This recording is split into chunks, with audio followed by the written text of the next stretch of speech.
Passamos agora à exposição de Daniel Salomão, filme nativo, Juiz Forano, né? Muito bem-vindo.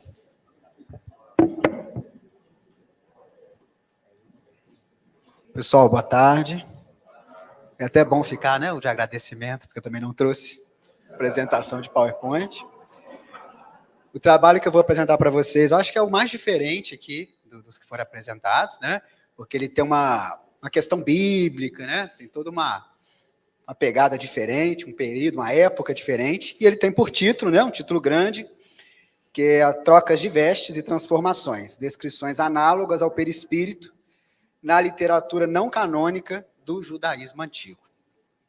Como vocês conhecem bem, né, o próprio Kardec, os outros espíritos da primeira hora, Denis, Delane, né, eles sempre tiveram um cuidado, uma atenção em localizar fenômenos espíritas, né, mediúnicos, coisas semelhantes, né, às descrições espíritas em textos da antiguidade, como também medievais. A Bíblia sempre foi alvo disso. Então, a gente tem, acho que os capítulos por excelência disso, né, os capítulos 15 e 16 da obra Gênesis, onde Kardec vai levar ali hipóteses espíritas para explicar os milagres, né, as predições, vários momentos importantes ali, vamos dizer assim, dos textos bíblicos, né, naturalmente a partir da visão espírita. A nossa proposta aqui não é exatamente essa, porque se Kardec, os espíritos da primeira hora, e também, claro, no século XX, né, eles tinham, de certa forma, um objetivo confessional, e esse texto, essa pesquisa também serve para isso, né, que é, de certa forma, não vou dizer demonstrar, né, mas de mostrar, de justificar os próprios preceitos, postulados espíritas já como presentes, né, na antiguidade, em outras culturas, outras religiões, né. Nosso objetivo aqui não é exatamente o mesmo, mas buscando, inclusive, né, evitar a questão do anacronismo, né, a palavra que foi muito citada aí, a gente tentar olhar para esses textos, e não vão ser especificamente bíblicos, né, mas não bíblicos, mas olhar para esses textos, tentando compreender um pouco melhor, né, a mentalidade, né, o pensamento daqueles judeus e cristãos também, né, tentar entender um pouco melhor como eles compreendiam fenômenos que os espíritas vão compreender muito facilmente, né, de uma forma que evite, como é que eu vou dizer, falei da questão do anacronismo, né, que pelo menos tente evitar um olhar espírita sobre cada uma dessas descrições. Porque é muito natural para o religioso, não apenas para o espírita, né, mas olhar às vezes para um episódio narrado na Bíblia, no Antigo, no Novo Testamento, e ver ali, né, o católico faz isso, o evangélico faz isso, o espírita faz isso, né, mas ver ali um católico, ver ali um evangélico, ou ver ali um espírita.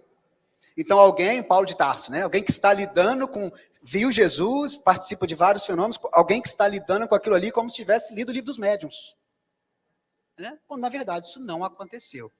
Então, a tentativa nossa é que, claro, focando nos textos não bíblicos, tentar compreender um pouco melhor disso, tá? Evitando esses enquadramentos que são naturais do espiritismo, mas, ao mesmo tempo, percebendo analogias nas descrições. Tá? Analogias situações que elas vão aparecer, de certa forma, nos textos canônicos, né? Ou seja, nos textos que estão na Bíblia, mas que vão aparecer de forma muito mais destacada nestes textos não canônicos. Tá? Mas vou seguindo aqui a sequência do texto, né, que vocês têm acesso. Comentei a questão do exemplo de Paulo, né?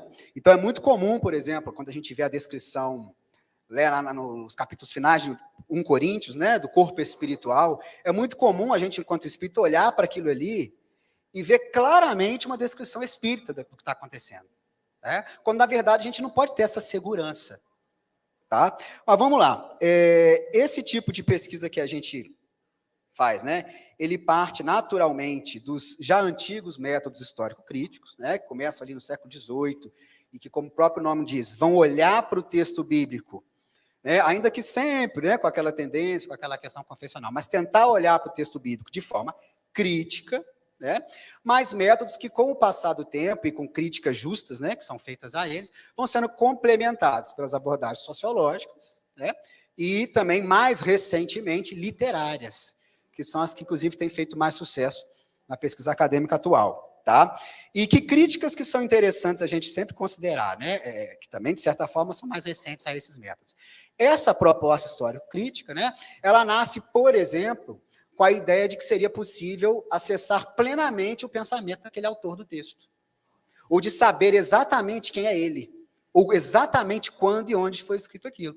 Né? É claro que essas conclusões aproximadas são importantíssimas, ainda hoje são, né? Mas muitas vezes o que se percebe é que o que tem sido tomado como algo muito certo, né, ainda num pensamento um pouco positivista, né, de décadas para cá, a gente já consegue olhar para isso e ver, olha, na verdade não dá para a gente ter tanta certeza assim. Né? Talvez não seja bem assim, ou talvez seja, mas não dá para a gente ter tanta certeza. Tá? Então isso que é o interessante. Então, o que a gente busca quando olha para esse tipo de texto, bíblicos ou não bíblicos, né, é esse critério de plausibilidade, ou seja, são pensamentos. Então, se eu pego uma carta de Paulo, para o tipo de pesquisa, né, que a gente faz, não interessa muito a discussão se ela é de Paulo, se não é, não é isso que é o mais importante, mas entender que ela retrata um pensamento que é plausível naquele contexto. Então, por vários outros textos, é possível, né, provável, né, que aquele grupo pensasse nessa direção. Tá? Então, isso que é o que mais nos interessa aqui. Agora, que literatura que é essa, que é a literatura não canônica do judaísmo antigo? Tá?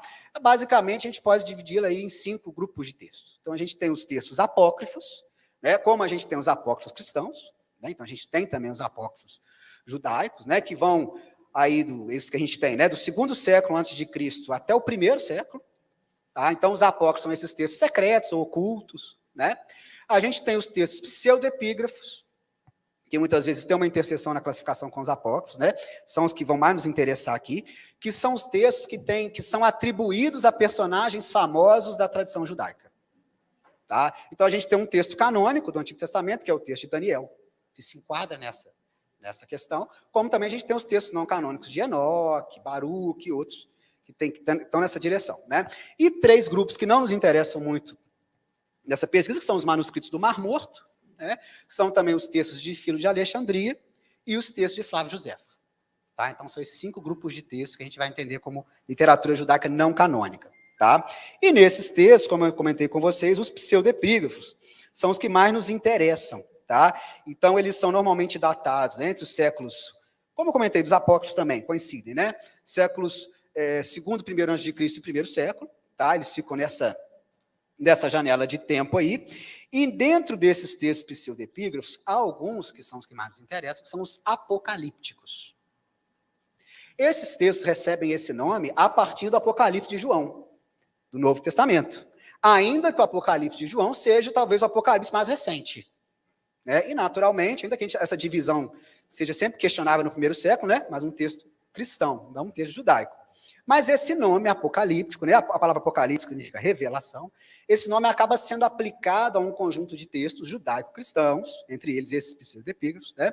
Que têm determinadas características em comum, que nem sempre aparecem em todos eles. Tá?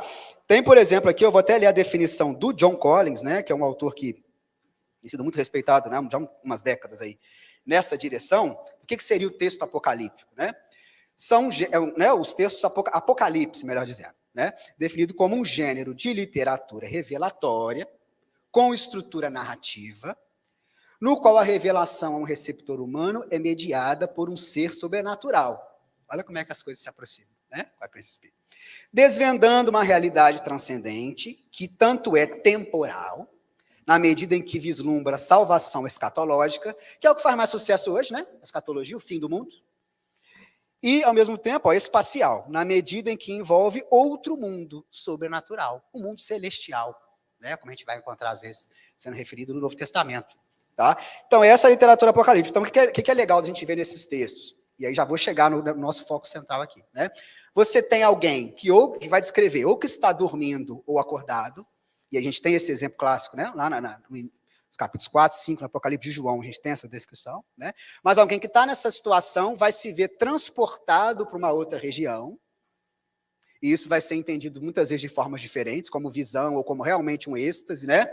Eu estou até usando uma palavra que é bem aplicada aí no movimento espírita, pelo espiritismo. E aí vai ter alguém, um anjo, um espírito, que vai ficar conduzindo essa pessoa e dando umas informações para ela. Então, ela anda nesse mundo celestial, e vê anjo, vê trono, vê estratificações, primeiro céu, segundo céu, né? E passa por transformações, que é o que mais nos interessa aqui na apresentação, tá?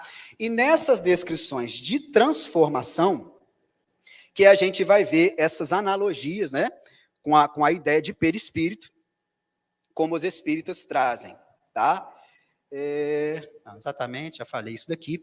Esses textos apocalípticos, tá, gente, eles também têm um pezinho nos textos proféticos, tá? Mas eles se diferenciam porque eles têm, normalmente, detalhamentos maiores, tá? E falam muito dessa recompensa pós-morte, que os textos proféticos normalmente não têm, tá? Então, a gente tem uma proto-apocalíptica em Ezequiel, Zacarias, né? Alguns textos que a gente vê lá no Antigo Testamento. Mas esses textos, essas experiências, né, realmente são descritas com mais detalhamento nesses textos que eu vou apontar para vocês aqui, tá? Mas vamos lá. Como eu comentei com vocês, nesses textos apocalípticos, vou falar de 4 aqui, a gente tem esses relatos de transformação em que o viajante celestial, que é esse que está, né, visitando esse mundo celestial, ele vai descrever transformações, metamorfoses ou mudanças de vestes. Mudança de roupa. Olha que coisa interessante. A gente tem referências que são conhecidas, né, sobre essa questão, que se aproxima um pouco, né? A gente tem lá no Êxodo, quando Moisés está conversando com a sarça ardente, entre aspas, né, que ele escuta assim, olha, tira sua sandália, que essa aqui é uma terra santa. Olha que coisa legal, né, a questão da roupa. E numa situação também de visão, né, que tem, de certa forma, uma visita ao mundo celestial, ele está vendo ali, né, esse ser transcendente que conversa com ele, tá? E esse estado, desculpa, a gente vê também, né, ó, em Zacarias, né, quando Josué é apresentado como alguém, ele vê um anjo, né, aí o anjo fala assim para ele, troca suas roupas sujas por vestes luxuosas, então a gente vê isso aí. E a gente tem um que é muito famoso, né, dos cristãos, que é a parábola do festim das bodas, né, em que tem aquele convidado que não está com a veste nupcial. Vocês se lembram disso, né? E aí ele é expulso da festa. Ele é expulso do banquete, tá? Agora, o que é interessante? Até um dos pareceristas, quando leu esse texto, ele fez um comentário que eu até cheguei a abordar aqui, né? Em geral, essas questões de transformação e mudança de veste, no meio religioso ou não, tá? Sempre tem sido tratada, sempre não, mas quase sempre tem sido tratada de forma metafórica. Então, essa troca de veste, isso tudo é metafórico, é uma modificação interna, é uma modificação espiritual, né? Porém, alguns autores, e fora até do meio espírita, né? Quando, por exemplo, olham para 2 Coríntios, né? Quando a gente vê Paulo falando lá no capítulo 12, né? Fazendo referências, né? Quando ele fala assim, conheci um homem que há 14 anos, né? E a gente entende que ele está falando dele mesmo, né? Quando a gente vê histórias como essa, e histórias dos textos aqui, narrativas dos textos que a gente está fazendo, né? A gente observa que há uma interpretação muito possível, muito plausível, de que realmente se está experienciando alguma coisa, entre aspas, corporal. Realmente uma modificação corporal. E não apenas algo metafórico, algo íntimo, né? Algo interior. Que também não é excludente, tá? Percebe? Não é algo que se exclui. Mas é claro nessas narrativas, pelo menos, que está acontecendo alguma coisa ali. Tá? Então, olha que coisa. Eu vou até começar pela que é mais interessante, que é de um texto que, inclusive, a segunda parte dele é até entendida como contendo interpolações cristãs, né? Que é o texto da Ascensão de Isaías. Texto muito interessante. Eu vou até me permitir ler um trechinho antes da questão da troca de vestes, porque eu acho muito interessante. Ó, enquanto ele estava falando com o Espírito Santo, é nessas coisas que a gente começa a ver algumas interpolações cristãs, tá? Isaías, no caso. Aos ouvidos de todos eles, ele ficou calado, e sua mente foi levada para cima dele. E ele não viu os homens que estavam de pé na sua frente. De fato, seus olhos estavam abertos, mas sua boca estava calada. E a mente no seu corpo foi levada para cima dele. Mas sua respiração ainda estava nele, pois estava vendo uma visão. E o anjo que foi enviado para mostrá-lo, olha o aspecto apocalíptico aqui, né? Não era deste firmamento, nem era dos anjos da glória deste mundo, mas ele veio do 7º céu. Paulo faz a referência ao 3º céu, né? Em 2 Coríntios. E as pessoas que estavam em torno, à parte do círculo dos profetas, não pensaram que o santo Isaías tinha sido levado para cima. Ninguém percebia isso, só ele. Ó. E a visão que ele viu não era deste mundo, mas do mundo que é escondido da carne. Coisa interessante. Mas aí, ó, uma questão agora que vem a questão da transformação, né? O Isaías vai descrevendo, ó, quando ele estava no terceiro céu, ó, via aqueles que estavam à direita, à esquerda, havia um trono, isso também é muito comum, está no livro de Daniel, está no Apocalipse de João, né?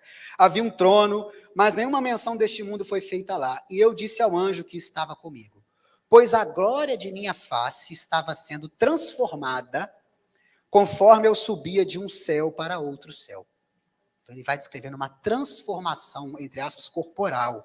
Ó, e aí ele vê alguns anjos que estavam com ele, ó, despidos de suas vestes de carne, agora com suas vestes de cima. Né? Olha como é que não é uma coisa só psicológica, né? E aí vai falando outras coisas aqui, né? E aí eu cito outros aqui, né? Um Enoque, 2 Enoque, e o outro texto, Apocalipse de Sofonias, né? Atribuído ao profeta Sofonias. Agora, o que é interessante nesses textos, né? Já caminhando para a conclusão aqui, que eu falei da questão das analogias, né? O que a gente vê?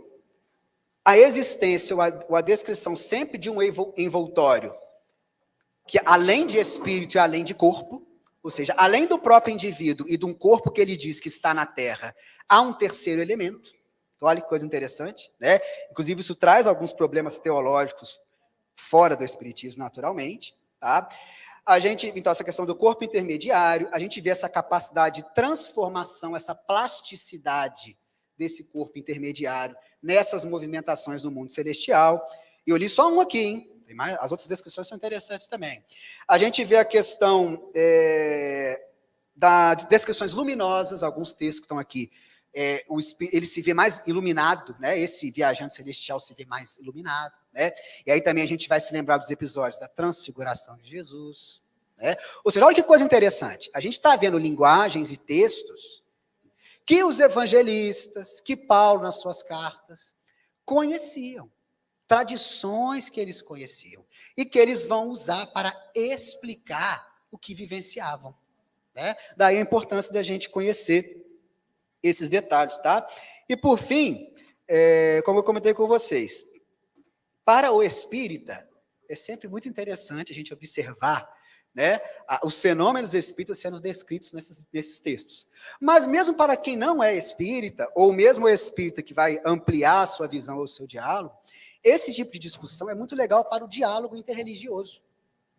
Porque a gente vê, às vezes, dentro das diversas denominações religiosas, inclusive espíritas, né, às vezes a gente vê uma dificuldade de conversar sobre certos aspectos, como se eles fossem extremamente diferentes.